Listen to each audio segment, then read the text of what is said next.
Ladies and gentlemen, the Princess Droid and Elliot Brown from Fedoratron.com, he suggested on the R2 arms to put a piece of styrene on. And I had to do one step further than that. I used sticker sheet. And that way I didn't have to glue or sand or anything. And it was just thin enough to cover the tops of the arms there to hide the, and even paint wouldn't hold it. But anyway, the sticker sheet worked out great. So we are good to go on that. And thanks to Elliot Brown from Fedoratron.com for that suggestion. Princess Droid, she is almost done. We're thinking if we do one more video on her, and I'm gonna call her done. Just basically went back in and did some highlights on the cheeks and you know, around the flesh, and just touched up a few little areas here and there, trying to keep her not, you know, totally you know, blended, you know, skin tone, because she is animated and you got to keep that flavor of the animation plus, you know, a little bit of realistic. And I like to preach style. You know, you have to have, that's my style of doing things on figures. But anyway, I think she turned out pretty darn slick. And just enough shading on there so when the light hits everything, you know, I think it's A-okay.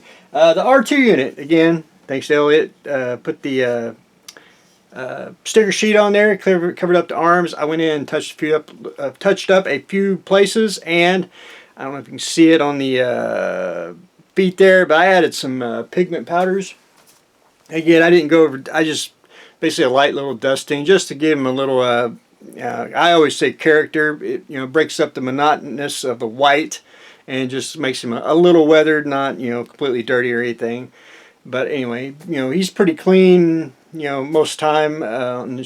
So even in the animated form, you know, so anyway, I didn't want to do too many shadows and weathering. But anyway, I think he pretty darn slick. I have got to go to the craft store, and I want to get you a basically a wooden base for it, and you can upgrade if you want, and that way it'll just be there, because I got to buy you another base for, once we get done with her, we're going to start Voyager, and I don't have to do a wood base on that because they don't make my dome base anymore for some reason. But anyway, that's where I am at on the Princess Droid and the R2 unit. So about one more video and we'll wrap her up and get her sealed, and she'll be ready to be delivered. The Eagle.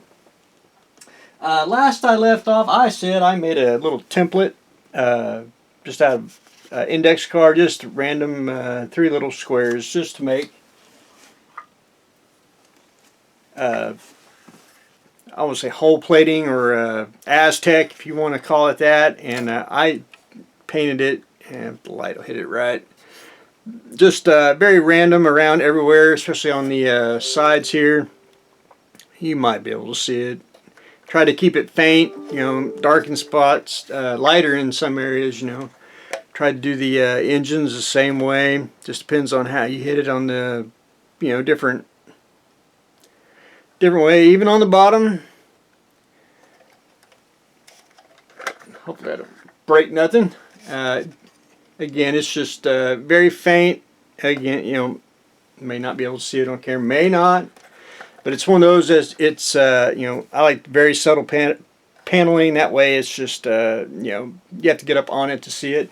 And all I did was, you know, cut it out on index card, and I just laid it on, sprayed it. I'll, you know, put it upside down. You know, you can do it this way, and you can switch it that way. I have another pattern, random pattern. You know, do it sideways, you know, you can flip it the other way, you know, do it a different way. And I just did that very random, not, of course, probably not accurate at all, but anyway, we'll say this Eagle's one's in the background, you know, just the way we like to build those. But anyway, I got the pattern on there, so I'm basically ready to rock and roll on decals.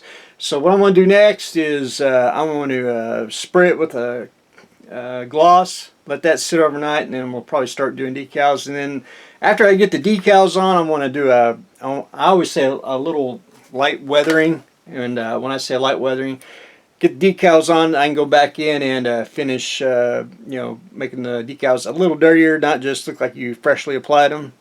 And just after that, and then I got to go in and just dry brush some few little areas here and there. But anyway, getting close to being done on the Eagle. But anyway, that's what I've been doing. That's what I did yesterday, is getting the panels on the Eagle. So that's what I got going on today. Quick update. Painting the Eagle, and probably one more time we'll finish up the Princess droid. So that's what we got going on today, so stay tuned for next exciting episode.